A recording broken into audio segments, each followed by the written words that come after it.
Hello student, तो आज के वीडियो में मैं आपकी एनटीए नीट फिजिक्स एग्जाम से रिलेटेड जो अभ्यास ऐप है उसकी सारी की सारी क्वेरीज का आंसर दे दूंगा। क्या क्या क्वेरीज हैं देखो, पिछले 3-4 दिनों से स्टूडेंट ने मेरे से बहुत सारे क्वेश्चन पूछे, पर मेनली 4 सेट ऑफ क्वेश्चन ऐसे हैं जो मेरे को अच्छे लगे, जिनका मैं आपको पूरा डिटेल से जवाब दे देता हूँ। पहला क्वेश्चन आमतौर पर स्टूडेंट्स का ये था, सर हमें ये बताइए एनटीए का एग्ज़ाम हमें देना चाहिए या नहीं देना चाहिए। ठीक है ना, बहुत सारे स्टूडेंट बोल रहे हैं कि ये एग्ज़ाम डिफ़िकल्ट है तो मत दो, ऐसा होगा तो वैसा होगा। तो पहली क्वेरी, हमें एनटीए का एग्ज़ाम देना चाहिए या नहीं देना चाहिए। ठीक है ना, इसका आंसर मैं दूंगा। दूसरा, अगर हम एग्ज़ाम देते हैं तो हम कितना पढ़ करके एग्ज़ाम दें ताकि हमारे उसमें अच्छे मार्क्स आ सकें। ठीक है ना, तो दूसरा मेन क्वेश्चन कि कहाँ से पढ़ करके आपको एग्ज़ाम देना है। तीसरा, हमारा एनटीए के अंदर इतने मार्क्स आ रहे हैं, ठीक है ना, तो इसका मतलब हम नीट में कितना मार्क्स सिक्योर कर सकते हैं। तो यानी कंपैरिजन हो गया कि एनटीए के जो मॉक टेस्ट हैं उसमें आपके अगर इतने मार्क्स आ रहे हैं तो आप नीट में कितना स्कोर कर पाओगे, वो भी मैं आपको जवाब दूंगा। चौथा चीज़ है एनटीए का जो फर्स्ट फिजिक्स का पेपर है उसका एनालिसिस। ठीक है ना, तो अब मैं पहले क्वेश्चन का आंसर देने जा रहा हूँ कि एनटीए का एग्ज़ाम देना चाहिए या नहीं देना चाहिए, डिफ़िकल्ट है या आसान है या कैसा है। तो देखो, एनटीए नेशनल टेस्टिंग एजेंसी, यानी ये वो संस्था है जो आपका नीट का एग्ज़ाम लेने वाली है। तो एनटीए जब मॉक टेस्ट दे रहा है तो आपको 100% वो मॉक टेस्ट अटैम्प्ट करने चाहिए। ठीक ना, क्यों? क्योंकि एनटीए ही फाइनली आपका नीट का एग्ज़ाम रेडी करेगा, वही उसके ही टीचर्स, उसके ही जो प्रोफेसर्स हैं वो फाइनली आपका एग्ज़ाम बनाने वाले हैं। तो अगर आप इन एग्ज़ाम्स को नहीं देते तो आप खुद को अंधेरे में रखोगे, आप रियलिटी को फेस करने से बच रहे हो। ठीक है ना, तो जो कि सही नहीं है। फिर क्या होगा, नीट एग्ज़ाम में जब आप जा करके दोगे तो आपके हाथ पाँव फूल जाएंगे, आपके नंबर नहीं आएंगे। तो एनटीए ने ये मौका दिया है आपको कि एक ऐप के थ्रू आपके वो मॉक टेस्ट ले रहा है, और वो मॉक टेस्ट आपको ज़रूर देने चाहिए ताकि नीट में आने वाले क्वेश्चन से आप फैमिलियर हो सको। आप इसको एक एग्जांपल से समझो। 12th क्लास के बोर्ड में सीबीएसई भी तो सैम्पल पेपर देता था, हर बच्चा वो सैम्पल पेपर लगाता है। ठीक है ना, क्यों लगाता है? ताकि उससे हमें ये पता चल सके कि सीबीएसई बोर्ड के अंदर हमारे कैसे टाइप के क्वेश्चंस आने वाले थे। तो सेम चीज़ तो ये हो रही है। ठीक है ना, तो आप डर क्यों रहे हो? आप इस एग्जाम को दो, बट प्रॉपर तैयारी के साथ दो, और ये तो बोलो ही मत कि ये डिफिकल्ट है। ठीक है ना, डिफिकल्ट और आसान का सोल्यूशन आपको आगे वीडियो में मिलता चला जाएगा। तो मैं एक एक क्वेश्चन का आपका आंसर देता चला जाऊंगा। तो ये चीज़ तो 100% श्योर है, आपको देना चाहिए एग्जाम। ठीक है ना, कोई भी आपसे ये कहे नहीं भाई एग्जाम मत दो, बिल्कुल मत सुनो, आपको एग्ज़ाम देना है, क्योंकि एनटीए ने ये एग्ज़ाम आपके लिए ही डिज़ाइन किया है, और आपको पूरा का पूरा आइडिया लग जाएगा कि नीट एग्ज़ाम के अंदर कैसे क्वेश्चंस एनटीए रखने वाला है। अब दूसरी चीज़, जो दूसरा हमारा मेन क्वेश्चन था वो ये क्वेश्चन था बहुत सारे स्टूडेंट का, सर हम कहाँ से पढ़ करके एनटीए का एग्ज़ाम दें। ठीक है ना, तीसरा क्वेश्चन बहुत सारे स्टूडेंट का ये था, सर अगर हमारे इतने मार्क्स आते हैं एनटीए के टेस्ट में तो हम नीट एग्ज़ाम में कितना स्कोर कर पाएंगे।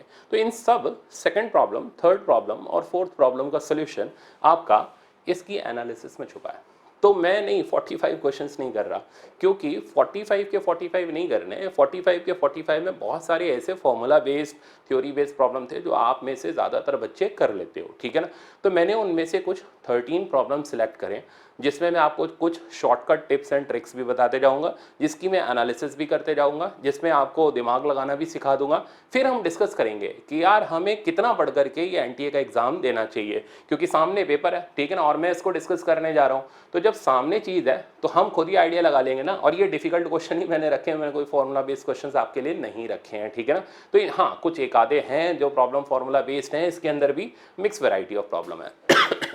बल्कि थोड़े बहुत क्वेश्चंस इसके अंदर अच्छे खासे डिफरेंट मतलब डिफिकल्ट लेवल के हैं, जो मेरे को पर्सनली लगा बहुत सारे स्टूडेंट अटक गए होंगे, तो उनको मैंने यहाँ पर रखा है। तो पेपर 1 की एनालिसिस से हमें हमारे सारे क्वेश्चंस का आंसर मिल जाएगा कि यार हमें कितना पढ़ना चाहिए, कहाँ से पढ़ना चाहिए, ताकि हम एनटीए एग्जाम को अच्छी तरह क्लियर कर पाएँ और उसके बेसिस पे हमारा नीट के अंदर सिलेक्शन हो पाए। तो अब मैं आपको दिखाने जा रहा हूँ टेस्ट 1 की एनालिसिस। देखो, इसमें मैंने क्या किया, करंट इलेक्ट्रिसिटी का क्वेश्चन अलग कर दिया, ऑप्टिक्स का अलग कर लिया है। ठीक है ना, और इसी तरीके से टॉपिक वाइज इनको डिस्ट्रीब्यूट कर दिया है। तो मैंने 1 to 45 के सीक्वेंस में नहीं रखा है। अब आप एक एक क्वेश्चन का खुद आइडिया लगाते जाना।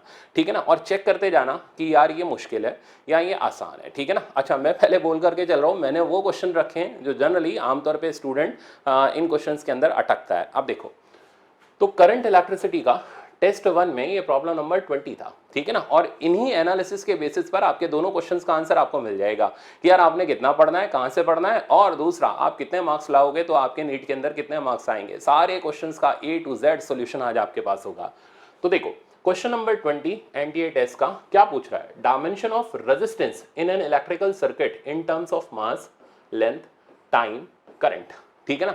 तो डायमेंशन फॉर्मूला ऑफ रेजिस्टेंस पूछा है, जरा देखो इधर, same as in crash course. आपने अभी कुछ दिन पहले क्रैश कोर्स जो यूट्यूब पर मेरा था, फ्री ऑफ कॉस्ट था, सबके लिए था, ठीक है ना। मैं चिल्ला चिल्ला के थक गया, यार इतना कर लो तुम्हारा आराम से नीट एग्जाम क्लियर हो जाएगा। देखते जाओ, एक एक चीज कंपेयर करते जाओ। ये रेजिस्टेंस का मैंने आपको करंट इलेक्ट्रिसिटी में बताया था। मैंने कहा था यार करंट इलेक्ट्रिसिटी जब कर रहे हो या इलेक्ट्रिसिटी और मैग्नेटिज्म वाला टॉपिक कर रहे हो और यूनिट एंड डायमेंशन कोई एग्जामिनर पूछेगा तो वोल्ट वाला याद रख लो, उसी के बेसिस पर रेजिस्टेंस, कैपेसिटेंस, सेल्फ इंडक्टेंस सबके डायमेंशन आप निकाल सकते हो। तो क्या पढ़ करके आपका ये सवाल हुआ, सिर्फ और सिर्फ क्रैश कोर्स का ये मैंने वहीं से कट कॉपी पेस्ट किया है जो मैंने आपको पढ़ाया था यूट्यूब के ऊपर, जाकर के चेक कर लेना।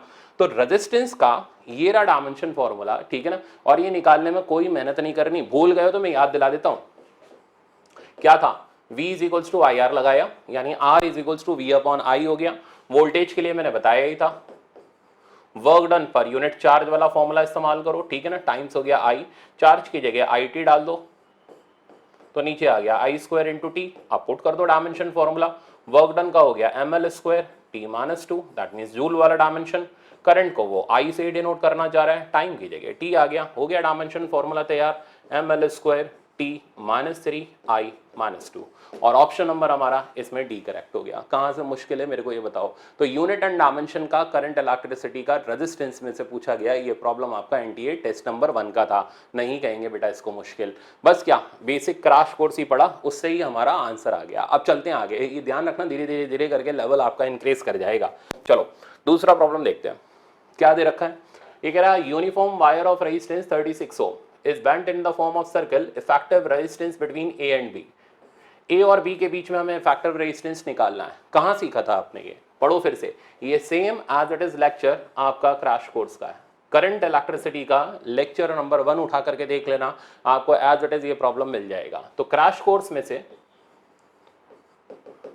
आपका ये प्रॉब्लम एज इट इज यहां पर आया है, बस थोड़ा सा डाटा चेंज है, वो तो होना भी चाहिए थोड़ा बहुत। अच्छा, कई प्रॉब्लम आपको टेस्ट सीरीज के भी ऐसे मिलेंगे जो वर्ड टू वर्ड इसके अंदर है, तो मैं सारे कराते जा रहा हूं, आप देखते जाओ और कंपेयर करते जाओ। बस ये डिसाइड करो भैया मुश्किल कुछ नहीं है, ठीक है ना।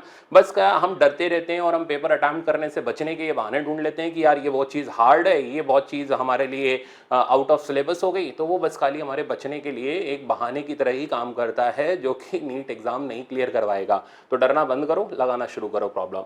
तो क्रैश कोर्स का इस कंसेप्ट का अब हम आंसर निकाल देते हैं। सबसे पहले हम इसको 2 पार्ट में डिवाइड करेंगे, ये हो गया R1 और इधर हो गया R2। R1 की, और मैं आपको एक सिंपल सी ट्रिक दे दूंगा, खेल खत्म इसका, ठीक है ना, आपको सॉल्व भी नहीं करना पड़ेगा पूरा। R1 की वैल्यू, तो R1 की वैल्यू निकालने का तरीका ये हो गया, सामने वाला angle divided by total angle into में total resistance which is 36 ohm, answer बना 3 ओम। अब R2 की वैल्यू, तो यार टोटल रेजिस्टेंस 36 है, 36 में से 3 माइनस करो, तो R2 की जो वैल्यू आपके पास आ जाएगी, तो ये R2 की वैल्यू मेरे पास आ रही है 33 ओम।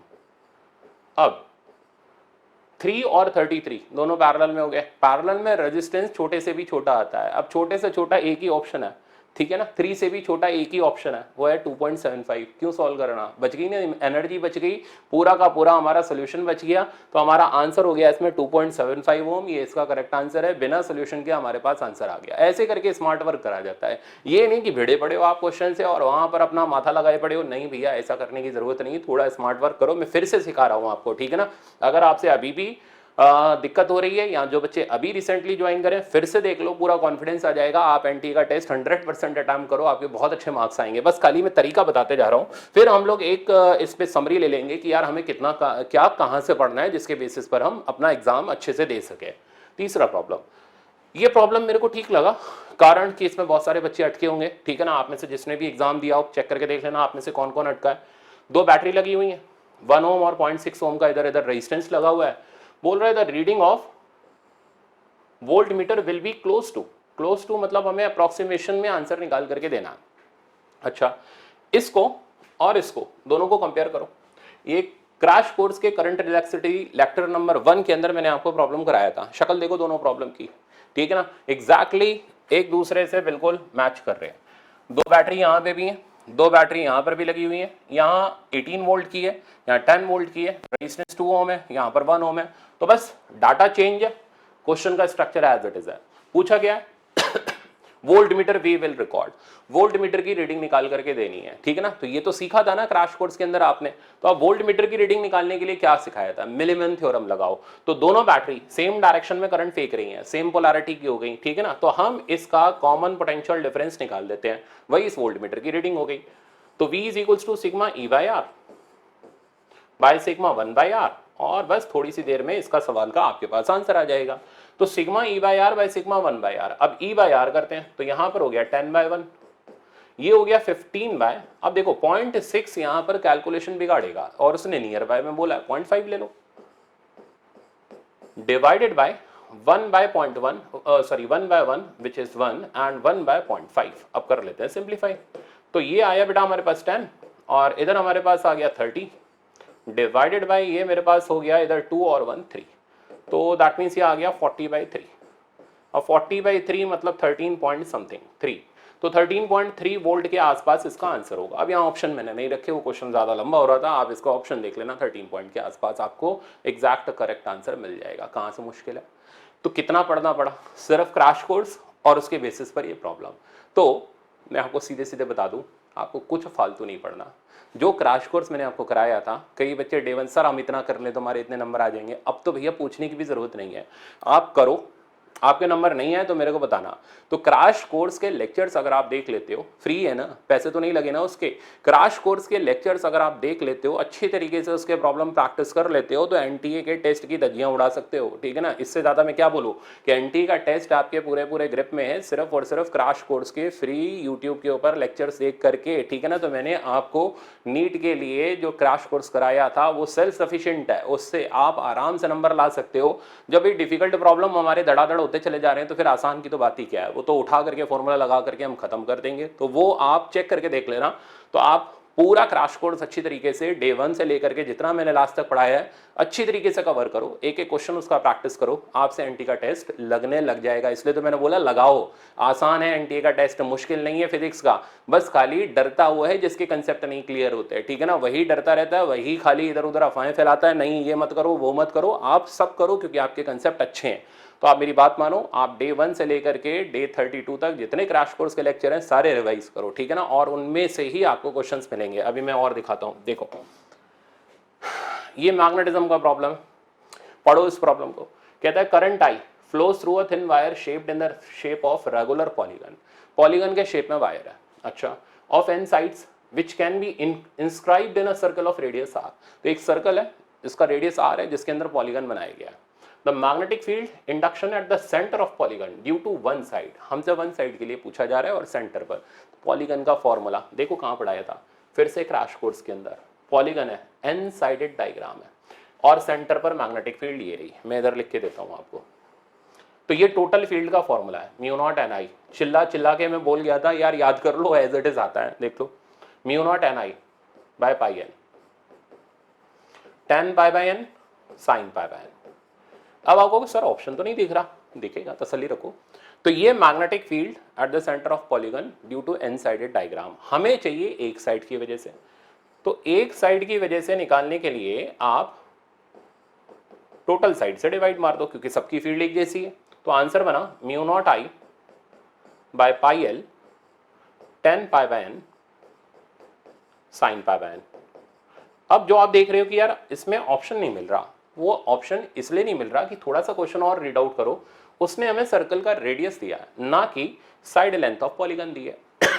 तो हमें एल नहीं दिया, हमें ये आर दिया है, ठीक है ना। तो ये रेडियस ऑफ सर्कम सर्कल हमें दिया हुआ है, ना कि हमें एल दिया हुआ है। तो हमें क्या करना पड़ेगा, एल को रिप्लेस करना पड़ेगा। इतना सा तो एग्जाम में किया जा सकता है ना यार, 4 नंबर लेने बस एक लाइन के अंदर आपका काम चल जा रहा है। तो देखो कैसे करेंगे, इस राइट एंगल ट्राइंगल का यूज करते हैं। तो ये रहा राइट एंगल ट्राइंगल, ये हो गया L/2, ये हो गया R, ये हो गया पाई बाय एन। यहां से साइन थीटा की आइडेंटिटी लगा लो, तो साइन पाई बाय एन का वैल्यू हो गया एल बाय 2r, और इस चीज को उठा करके यहां पर सब्स्टिट्यूट कर दो। ऐसा करने से एल और एल ऊपर नीचे से कट जाएगा, तो किसी भी एक साइड की जो फील्ड आ गई mu not I by pi L ten pi by N into L by 2r, L से एल वाला पार्ट कैंसिल आउट हो गया और रिजल्ट बना हमारे पास mu not I by 2 pi R times 10 pi by N. मिला ना आंसर। अब हमारे हिसाब से हमारा आंसर हो जाना चाहिए mu not I by 2 pi R 10 pi by N, that means C option इसमें करेक्ट होना चाहिए। तो कहाँ मुश्किल है, ठीक है ना। अब ये तो एनटीए के टेस्ट है, मेरे अपने तो टेस्ट में आपको बोल ही नहीं रखे, मेरे टेस्ट है ये, ठीक है। ये तो एनटीए के टेस्ट है और एज इट इज अभी तो क्रैश कोर्स ही क्रैश कोर्स के अंदर की सारी चीजें मैं आपको दिखा दे रहा हूँ। तो इतने से तो समझ आ गया होगा कि यार आप अगर क्रैश कोर्स कर लेते हो और वो भी आप YouTube के ऊपर अच्छी तरीके से देख लेते हो तो भी आपके एनटीए के प्रॉब्लम होने लग जाएंगे। तो फिर कोई अगर कहे कि मत अटेम्प्ट करो तो भाई उससे पूछो ना क्यों नहीं अटेम्प्ट करें। जब हम कर सकते हैं तो हम बिल्कुल करेंगे, ठीक है ना। अभी और चलते हैं, अभी तो धीरे धीरे आपको और अच्छा लगेगा इसके अंदर। अभी कुछ टिप्स एंड ट्रिक्स देता हूं। देखो अगेन ये 3 पैरेलल स्ट्रेट वायर्स हैं, ठीक है ना। 3 सेंटीमीटर 5 सेंटीमीटर, इसमें करंट 30 एम्पियर, इसमें 20 एम्पियर, इसमें 10 एम्पियर।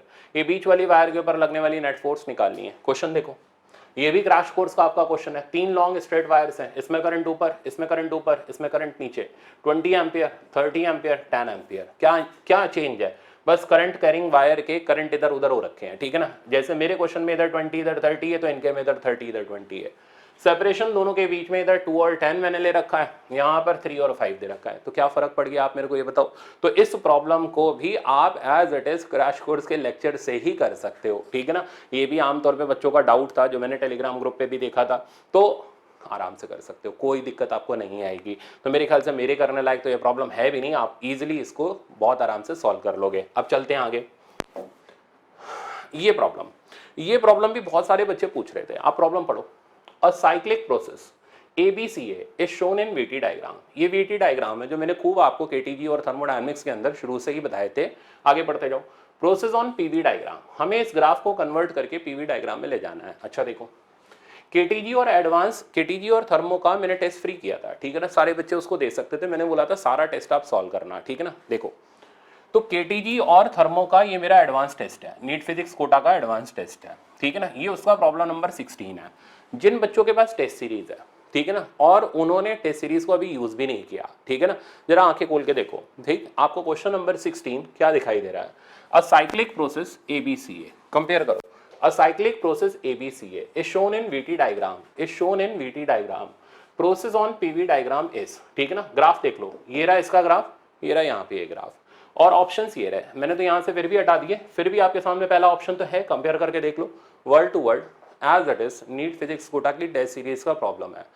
जो पीछे क्रैश कोर्स के प्रॉब्लम थे ना, बहुत सारे टेस्ट सीरीज के अंदर भी थे, पर मैंने दिखाई नहीं क्योंकि मैंने सबको क्रैश कोर्स कराया था, इसलिए क्रैश कोर्स ज्यादा रेलेवेंट था आपको ये बताने के लिए कि आप उतना करो तो आपका एग्जाम के अंदर क्वेश्चन होने लग जाएगा। तो एज इट इज ये प्रॉब्लम नीट फिजिक्स कोटा की टेस्ट सीरीज का आपका वर्ड टू वर्ड वही कॉपी होकर के एनटीए के टेस्ट के अंदर है, ठीक है ना। ऐसे बहुत सारे प्रॉब्लम मिलेंगे। तो मैंने आपको, अच्छा ये प्रॉब्लम मैंने इंपॉर्टेंट भी मार्क कराया था, ठीक है ना। इंपॉर्टेंट तो क्या, खैर मैंने उस वक्त बोला था केटीजी और थर्मोडायनेमिक्स से सारे क्वेश्चन करो, एक भी मत छोड़ के जाओ। और वैसे भी इन्होंने एनटीए वालों ने 3 से 4 प्रॉब्लम लगातार हीट एंड थर्मोडायनेमिक्स के पूछे हैं, तो वो बात भी साबित हो रही है कि यार हीट एंड थर्मोडायनेमिक्स से हमें कुछ भी छोड़ करके नहीं जाना, सब कुछ प्रैक्टिस करके जाना है। अब आंसर ले लो। VT डायग्राम सॉल्व करने का तरीका क्या दिया था, ये तरीका मैंने आपको बताया था कि इसमें आप प्रोसेस के नाम लिखो, आपका सवाल खत्म हो जाएगा, ठीक है ना। जैसे AB वाला प्रोसेस ओरिजिन से पास कर रहा है, ये हो गया आइसोबारिक, ठीक है ना। अब आइसोबारिक PV डायग्राम में अब कंपेयर करते जाओ, ठीक है ना। यहां तो नहीं है बट यहां तो ऑप्शन है, ये नहीं हो सकता क्योंकि A से B वाला, नहीं ये हो सकता है, पॉसिबल हो सकता है क्योंकि A से B वाला आइसोबारिक है, बिल्कुल है, ठीक है ना, प्रेशर के परपेंडिकुलर लाइन है, यानी ये ग्राफ पॉसिबल हो सकता है। देखेंगे आगे नहीं होगा या होगा, जो भी है ये तो बिल्कुल नहीं पॉसिबल है क्योंकि ये इस तरीके से कर्व पाथ में जा रहा है। ए से भी ये वाला पॉसिबल हो सकता है, ये वाला पॉसिबल नहीं हो सकता। तो सिर्फ और सिर्फ पहली स्टेप से ही 2 ऑप्शन फिल्टर हो गए, ठीक है ना, निकल लिए वो 2 ऑप्शन। आगे चलते हैं, आप डिटेल्ड सॉल्यूशन देख लेना जो मैंने आपको टेस्ट सीरीज के अंदर दिया है, एज इट इज सेम है। बी से सी वाला प्रोसेस वॉल्यूम के परपेंडिकुलर लाइन है,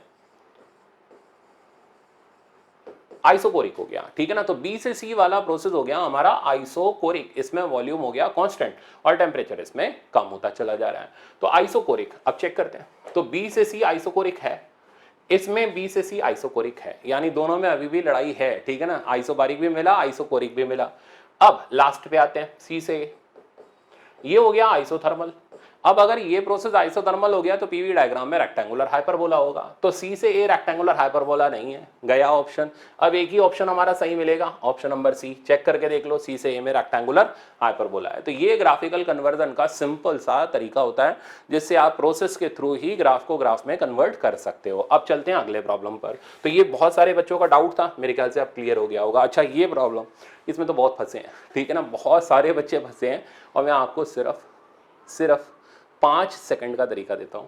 सवाल छूमंतर, ठीक है ना, दिखाता हूं। देखो अगेन वीटी डायग्राम है और एग्जामिनर आपसे वर्क डन पूछ रहा है। मैं चिल्ला के थक गया था, मैंने कहा था यार क्रैश कोर्स के अंदर वीटी डायग्राम पूछेगा ही पूछेगा, वर्क डन निकालने का एक ही तरीका होता है, एरिया से नहीं आता भाई, प्रोसेस आइडेंटिफाई करो तब वर्क डन आता है। तो ये वीटी डायग्राम यहां से पास कर रहा है, हाँ ओरिजिन से होना चाहिए था, पर दे नहीं रखा तो हम मान भी नहीं सकते।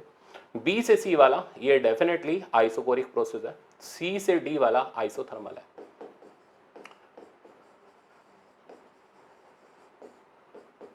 आइसोकोरिक, इसके लिए मैं देखना पड़ेगा ये लाइन ओरिजिन से पास कर रही है या नहीं कर रही, बट मैं आपको बोल रहा हूं ना, मैं 5 सेकंड का सिर्फ तरीका दे रहा हूं, वो तरीका ये है।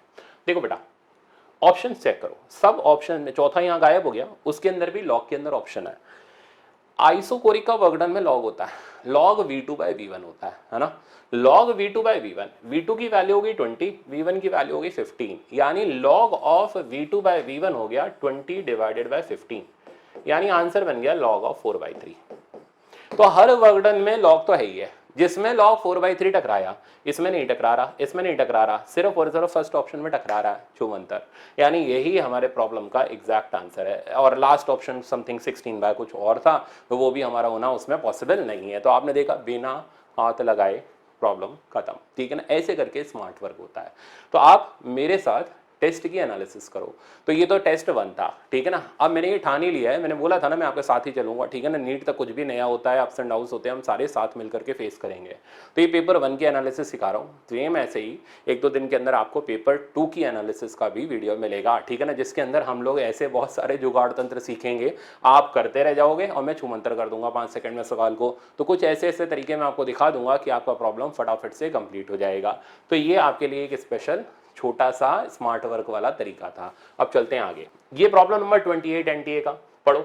1 मोल ऑफ डायटोमिक गैस, तो हमें गैस दी जा रही है डायटोमिक, हीट एंड थर्मोडायनेमिक्स का आपका प्रॉब्लम है। Undergoes a thermodynamic process whose process equation is P is proportional to V square. तो प्रोसेस इक्वेशन है P proportional to V square, ठीक है भाई, करे क्या। अब ये कौन सी प्रोसेस इक्वेशन है आप याद दिलाओ, ठीक है ना, पहले तो उसको देखो, आप कहां पढ़ा था आपने, क्रैश कोर्स के अंदर पॉलीट्रॉपिक प्रोसेस आपने पढ़ा था, ठीक है ना। क्वेश्चन देखो, heat is supplied to an ideal monoatomic gas, तो मैं तो मोनोएटॉमिक लेके चल रहा हूं और ये डायटोमिक लेकर के चल रहे हैं, ओके।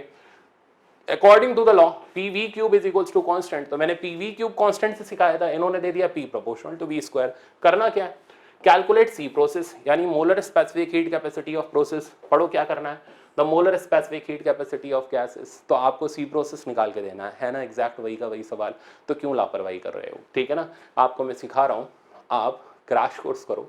और जिन बच्चों को अभी और दिखाऊंगा टेस्ट सीरीज के प्रॉब्लम, आपके पास नीट में एंटर करने की चाबी मैंने आपको दे रखी है, वो है नीट फिजिक्स कोटा की टेस्ट सीरीज। जिन बच्चों के पास नीट फिजिक्स कोटा की टेस्ट सीरीज है वो चाबी को अपने जेब में डाले हुए हैं, ठीक है ना, उनको पता ही नहीं चल रहा उनके पास ये चाबी है। अरे भैया, अब वो चाबी ताले में लगाने का टाइम आ गया है, ठीक है ना। अगर अब भी आप उसको यूज नहीं करोगे तो फिर कब यूज करोगे। तो आप सिर्फ 2 काम करो, सिर्फ और सिर्फ 2 काम करो, आपका एनटीए के टेस्ट के अंदर स्कोर 140-150 बहुत आराम से टच कर जाएगा, ठीक है ना। अब मैं आपको बताऊं, मैंने ये टेस्ट कल रात को सॉल्व किया था, मेरे को टाइम लगा था 30 to 35 मिनट, ठीक है ना, इतना टाइम लगा था, इतनी जगह लगी थी कैलकुलेशन के लिए।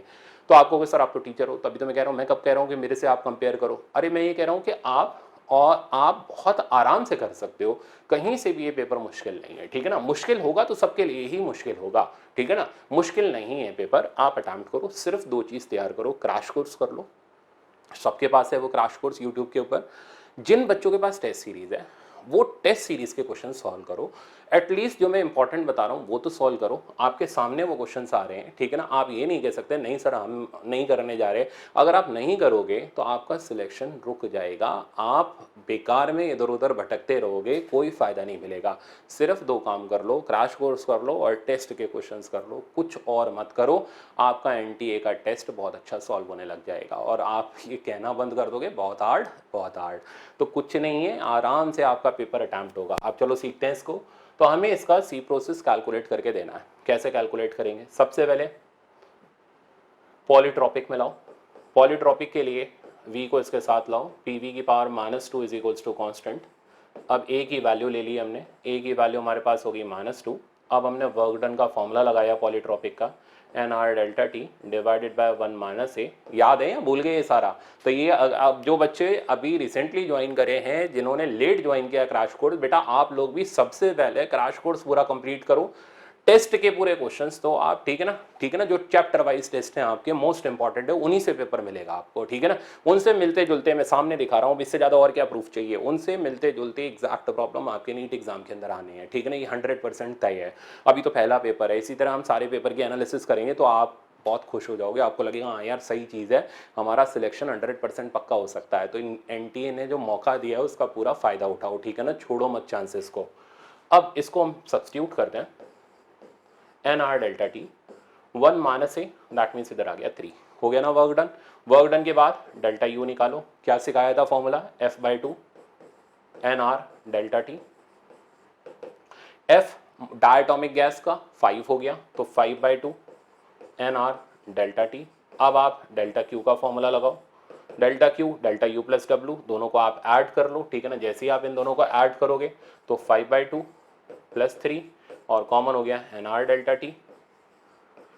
तो ये बना हमारे पास 6 और 5 11/2 NR डेल्टा टी। बस लास्ट स्टेप खत्म खेल। अब डेल्टा क्यू को सब्स्टिट्यूट कर दो NC डेल्टा टी, तो सी प्रोसेस का जो वैल्यू हमारे पास आया वो आ गया, N और डेल्टा टी कट जाएगा 11/2R।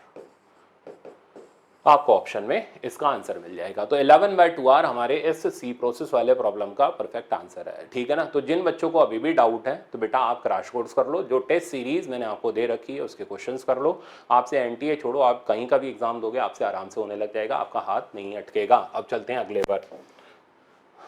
अब ये देखो, ये प्रॉब्लम मुश्किल तो नहीं था, बट ये प्रॉब्लम मैंने इसलिए वहां से उठा करके यहाँ पर रखा क्योंकि ये कैलकुलेटिव था। अब कई बच्चे इस प्रॉब्लम के अंदर अटके, ठीक है ना। तो मेरे को भी इसमें प्रॉब्लम में कैलकुलेट करने में टाइम लगा, तो मैंने इसलिए उस प्रॉब्लम को उठा करके अलग रखा कि यार अगर ऐसा कैलकुलेशन टाइप वाला प्रॉब्लम आता है तो फर्स्ट अटैम्प्ट में मत करो, उसको रोक दो, बाद में कर लेना, ठीक है ना। और अगर टाइम नहीं है तो छोड़ दो, क्योंकि कैलकुलेशन की एरर हो सकती है। प्रॉब्लम में कुछ खास नहीं है, प्रॉब्लम आपने क्रैश कोर्स के अंदर पढ़ा हुआ है और इवन मैंने टेस्ट सीरीज के अंदर भी ऐसा प्रॉब्लम रखा हुआ है, तो आप प्रॉब्लम तो ईजिली कर सकते हो। प्रॉब्लम ये कह रहा है copper ball of mass 100 gram is a temperature T। तो एक कॉपर की बॉल दे रखी है, उसका मास दे रखा है 100 ग्राम, टेम्परेचर T दे रखा है। It is dropped in copper calorimeter, calorimeter भी कॉपर का है, मास उसका भी 100 ग्राम है, filled with 170 gram of water at room temperature, room temperature पर 170 ग्राम वाटर है। कहता है subsequently the temperature of the system, तो इक्विलिब्रियम टेम्परेचर हमें दे रखा है, रूम टेम्परेचर यहाँ दे रखा है, हमें पता करना है कि वो जो कॉपर का बॉल था उसका टेम्परेचर कितना था। तो आपने क्रैश कोर्स में पढ़ा था ये कैलोरीमेट्री का प्रिंसिपल, मैंने उसमें बताया था जब भी आपको इक्विलिब्रियम टेम्परेचर निकालना है, ठीक है ना, तो उसे निकालने का हमारा बड़ा सस्ता सुंदर टिकाऊ तरीका था sigma MST by sigma MS। ये लगा दो, आपका सवाल फटाफट से कंप्लीट हो जाएगा, वही मैं यहाँ करके दे रहा हूँ। तो टी इक्विलिब्रियम के लिए sigma MST by sigma MS। अब इक्विलिब्रियम टेम्परेचर वो तो सामने दे रखा है 75। अब सिग्मा MST, तो इस कॉपर बॉल का मास 100, स्पेसिफिक क्वेश्चन में हमें दे रखा है और वो है 0.1, और टेम्परेचर उसका हमें पता करना है T। अब कॉपर की कैलोरीमीटर का मास 100 इंटू 0.1 इंटू टेम्परेचर उसका रूम टेम्परेचर हो गया विच इज 30। अब वाटर की बारी, वाटर का मास हो गया 170, स्पेसिफिक आप जानते ही हो, उसके लिए आपको इसकी जरूरत नहीं है, इंटू टेम्परेचर हो गया 30 डिवाइडेड बाय सिग्मा MS। तो इसका MS हो गया, मैं डायरेक्ट लिख दे रहा हूँ 10, इधर भी हमारे पास आ गया 10, और इधर हमारे पास आ गया 170। अब देखो क्या करना है, सॉल्व तो करना पड़ेगा, कैलकुलेशन तो करना पड़ेगा। तो अननेसेसरी ये प्रॉब्लम आपका 2 मिनट खाएगा, तो इसलिए ऐसे प्रॉब्लम को फर्स्ट अटेम्प्ट में मत सॉल्व करो, कैलकुलेटिव वाले प्रॉब्लम रोक दो, आप बाद में उसको रिव्यू सेक्शन में डाल करके बाद में उसको सॉल्व कर लो, वो आपके लिए ज़्यादा बेहतर रहेगा। इसी स्ट्रैटेजी को आपको फॉलो करना है नीट एग्जाम के अंदर, तो आपका कभी भी ये जो लेंदी क्वेश्चन होते हैं उनके अंदर टाइम खराब नहीं होगा। अब आप यहाँ से टी की वैल्यू निकालोगे, आई थिंक वही आंसर आपको मिल जाएगा 885 डिग्री सेंटीग्रेड। तो ये था इसका सोल्यूशन, पर प्रॉब्लम मुश्किल नहीं, कैलकुलेटिव था इसलिए मैंने रखा, और सीख ये मिली कि इसे हमें फर्स्ट टाइम पे नहीं सॉल्व करना, बाद में हम सॉल्व कर लेंगे, स्टार बना करके छोड़ देना है इसको, ठीक है ना। अब चलते हैं अगले पर। ये प्रॉब्लम है, ये प्रॉब्लम मैंने इसलिए रखा क्योंकि मैंने कराया हुआ था आपको, ठीक है ना, और इसमें अगर कोई बच्चा अटका हो या किसी का कंसेप्ट फिर से हिला हो तो एक बार फिर से सीखने का मौका है। Consider a compound slab consist of 2 different material having equal length. तो 2 मटेरियल है, डिफरेंट मटेरियल है, इनके एक थर्मल कंडक्टिविटी के और 2 के हैं, सीरीज में लगा रखे हैं, लेंथ इनके सेम है, okay, are connected in series, the equivalent thermal conductivity of the slab. अब देखो कहां सीखा था आपने, ये same as it is question मैंने उठा करके क्रैश कोर्स से रखा है, ठीक है ना, same as it is test series के अंदर आपको मिलेगा प्रॉब्लम। तो दोनों चीजें कर लो भैया, एनटीए का पेपर आपसे आराम से होएगा, ठीक है ना, आप नहीं चिल्लाओगे बहुत हार्ड, आपका पेपर बहुत ईजिली कंप्लीट होएगा। अब इसको कंप्लीट करें, तो क्या सिखाया था मैंने आपको कि इनको पकड़ के रेजिस्टेंस बना लो। तो R1 L बाई के, R2 L बाई के, तो R इक्वलेंट, अच्छा L बाई 2K इधर आएगा, R इक्वलेंट हो गया R1 प्लस R2, सीरीज का फॉर्मूला लगा लिया, फाइनल आंसर आ गया 3/2 L बाई के। बट हमें R इक्वलेंट तो ना निकालना है, हमें तो निकालना है K इक्वलेंट, तो अब हम R इक्वलेंट को पुट करेंगे, L equivalent by K equivalent into A, 3/2 L by के। L इक्वलेंट टोटल लेंथ हो गई विच इज 2L, A तो कट गया, by K equivalent into 3/2 L, L से L भी गया और एक K यहाँ पर बचा, तो फाइनली K इक्वलेंट का वैल्यू आ गया 4K/3। अब आपको ऑप्शन भी दिख गया 4K/3, तो कहीं से भी मुश्किल नहीं है, अपने वही बेसिक कंसेप्ट के ऊपर बेस्ड प्रॉब्लम है, इजीली हो जाएगा, ठीक है। चलते हैं आगे। तो अब ये प्रॉब्लम भी as it is test series का है, ठीक है ना, मैंने यहाँ पर रखा नहीं, जगह बहुत ज़्यादा कंज्यूम हो जाती। इस प्रॉब्लम के अंदर भी एक छोटा सा, ठीक है ना, छोटी सी एरर होने का चांस है, इसको बोलते हैं सिली मिस्टेक, ठीक है ना। ये सिली मिस्टेक इस वजह से होगी कि आप जोश में आकर के क्वेश्चन सही से नहीं पढ़ रहे, ठीक है ना। तो हम अपने हर पेपर की अब एनालिसिस करेंगे एनटीए की, ठीक है ना, सीखेंगे कि हमसे किस किस क्वेश्चंस के अंदर कहाँ कहाँ सिली मिस्टेक्स हो सकती है, कौन कौन से ऐसे क्वेश्चंस हैं जो हम बिना लगाए भी एग्जाम में सॉल्व कर सकते हैं, कौन कौन से क्वेश्चंस ऐसे हैं जो हमें सेकंड राउंड में सॉल्व करने हैं। तो मेरे ख्याल से इससे बेस्ट तो और क्या मिलेगा यार, हमें एनटीए के पेपर का मैक्सिमम यूज लेना है, वो मैं आपको लेकर के दिखा रहा हूँ। अब तो आप ये नहीं कह सकते नहीं सर हम पेपर नहीं देंगे, आपको पेपर देना है, हर हाल में देना है और अच्छे नंबर लाने हैं, फायदा क्या होगा, ठीक है। तो पहला क्वेरी आपका सॉल्व हो गया या आपने ज़रूर देना है पेपर, ठीक है। दूसरा क्वेरी कहाँ से पढ़ना है, सिर्फ 2 चीज़ कर लो बच्चों, एक क्रैश कोर्स फॉलो कर लो, और जिनके पास टेस्ट सीरीज है वो यार टेस्ट सीरीज के बताए हुए क्वेश्चंस कर लो आप, ठीक है ना। आपको कुछ फालतू नहीं करना, आपके एनटीए के अंदर बहुत अच्छे नंबर आएंगे। कितने नंबर तक आप आराम से स्कोर कर सकते हो इन 2 चीज़ों से, ईजिली 150 से 160 तक बहुत आराम से आपके नंबर आ जाएंगे। एनटीए के, चलो मैं कह रहा हूँ यार मान लो 145 150 तक भी आए, एनटीए के टेस्ट में इतने नंबर आने का मतलब ये रहा कि नीट एग्जाम जो कि थोड़ा सा लो लेवल का होता है उसके अंदर थोड़ा सा, ये नहीं कि बिल्कुल ही बच्चों वाला हो जाएगा, नहीं, ठीक है, हो सकता है इक्विवेलेंट भी हो। तो नीट एग्जाम के अंदर आप इजीली 160 170 नंबर टच कर जाओगे, आपका हाथ नहीं अटकेगा। ये एनटीए के टेस्ट देने का बेनिफिट है। क्यों इतना नंबर आप स्कोर कर जाओगे, कॉन्फिडेंस ज़बरदस्त होगा, ठीक है ना। पहली बार तो मौका लगा है कि आपको अपना लेवल चेक करने का, कि आपने जो तैयारी पूरे साल भर 2 साल लग करके तैयारी करी है, या जितने भी टाइम आपने प्रिपरेशन करी है, आपने अपना टाइम उसके अंदर डिवोट किया है, आपने दिन रात एक करके मेहनत करी है, उसको चेक करने का पहली बार ही तो मौका मिला है, ठीक है ना। और सपोज करो आप पहला एग्जाम देते हो, अच्छी तरीके से पढ़ करके देते हो, कहाँ से पढ़ना है वो मैंने आपको बता दिया, पढ़ करके अगर आप एग्जाम देते हो और आपके एग्जाम के अंदर 150 मार्क्स फिजिक्स के अंदर आते हैं, आपका कॉन्फिडेंस जबरदस्त हो जाएगा, ठीक है ना। और आप नीट एग्जाम को फोड़ करके चले आओगे, ये गारंटी है, ये लिखवा करके मेरे से आप रख सकते हो, ठीक है ना। तो 150 नंबर 140 नंबर एनटीए के टेस्ट में लाने का मतलब आपके चेहरे पे मुस्कुराहट होगी, हाँ भैया फिजिक्स तो सिक्योर हो गई, अब हमें डर नहीं है, केमिस्ट्री बायो में वैसे ही आती है, अब नीट में हमारा सिलेक्शन कोई नहीं रोक सकता, बस इसी तरीके से तैयारी करते चलना है, ठीक है ना। तो कॉन्फिडेंस लेवल बढ़ाने के लिए हमें एनटीए का टेस्ट देना है, ठीक है ना, जरूर देना है। अब इस प्रॉब्लम को देखो, इसमें क्या एरर होने का चांस है वो दिखाता हूं।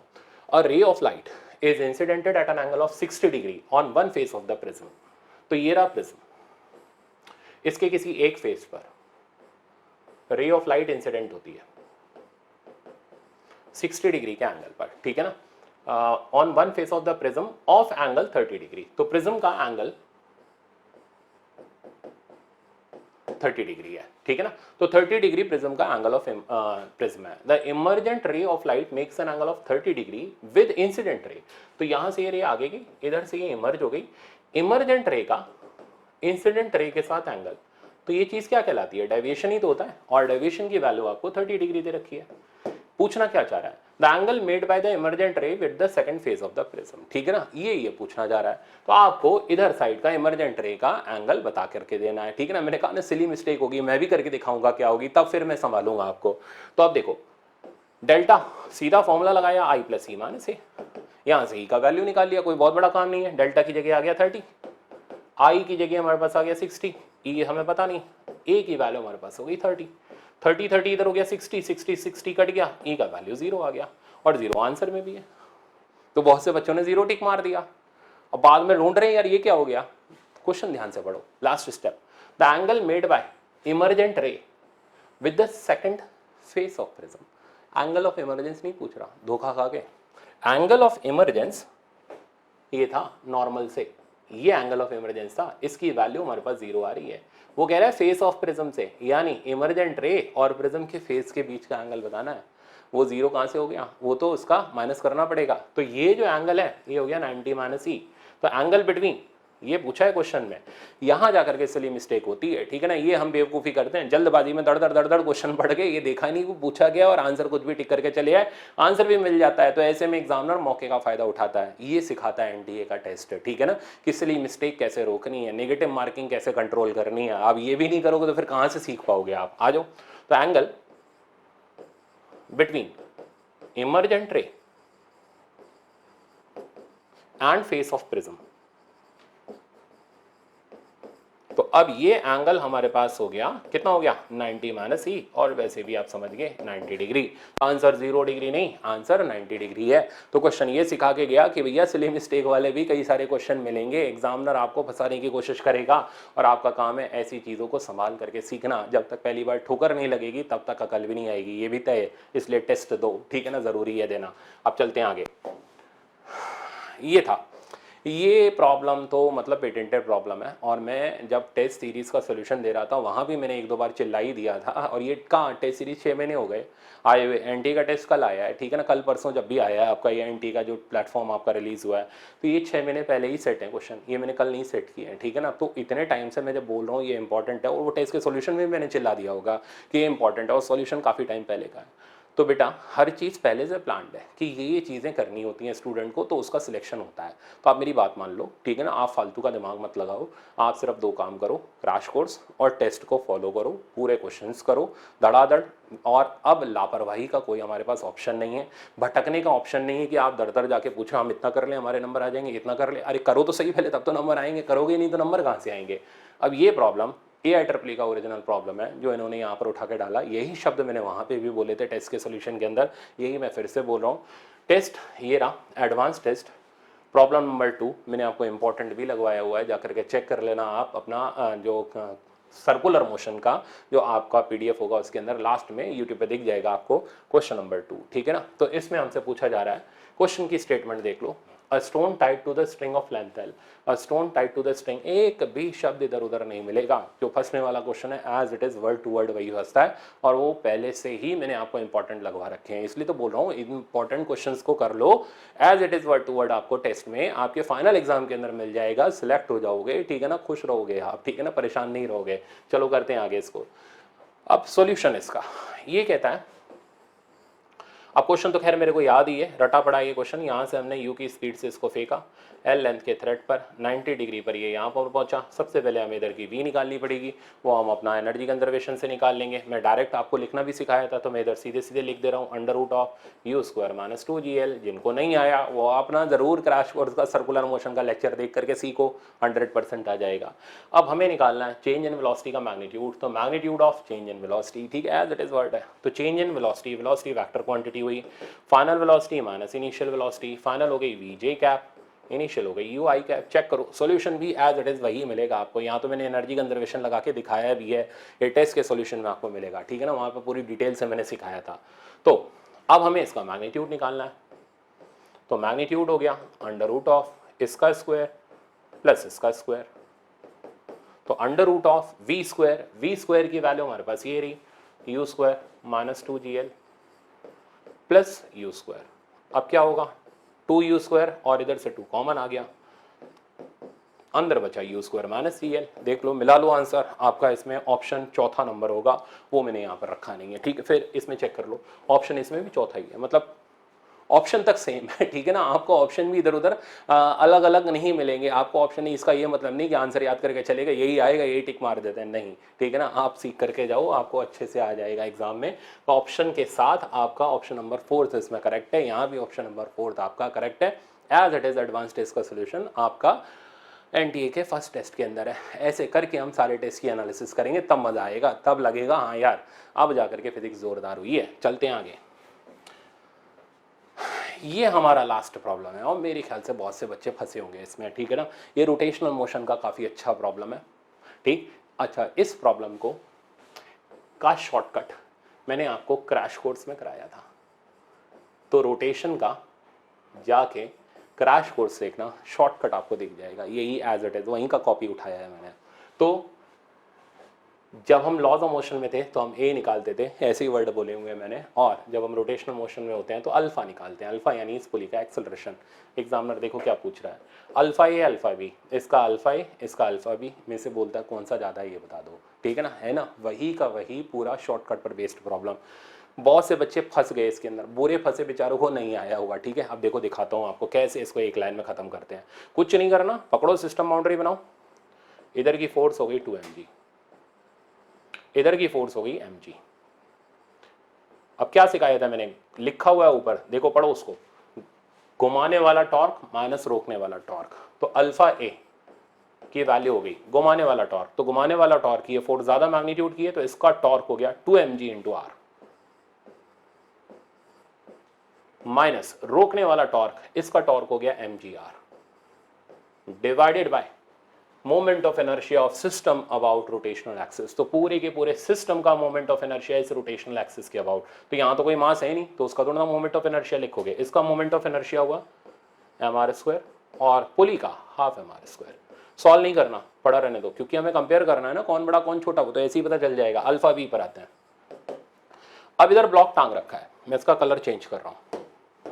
तो यहां से लगा 2mg, ये घुमाने वाला और ये रोकने वाला, तो घुमाने वाला टॉर्क हो गया 2mgr, ठीक है ना, और रोकने वाला टॉर्क हो गया mgr, divided by total moment of inertia. अब इस मास का भी मोमेंट ऑफ इनर्शिया नीचे आएगा, तो ये हो गया 2mr² प्लस mr², और अब लास्ट में पुली का हाफ mr²। अब सॉल्व नहीं करना, चेक करो, यहां पर ये डिनोमिनेटर ज्यादा है और ये कम है, तो अल्फा ए की वैल्यू is greater than alpha B. हो गया ना सॉल्व एक लाइन के अंदर।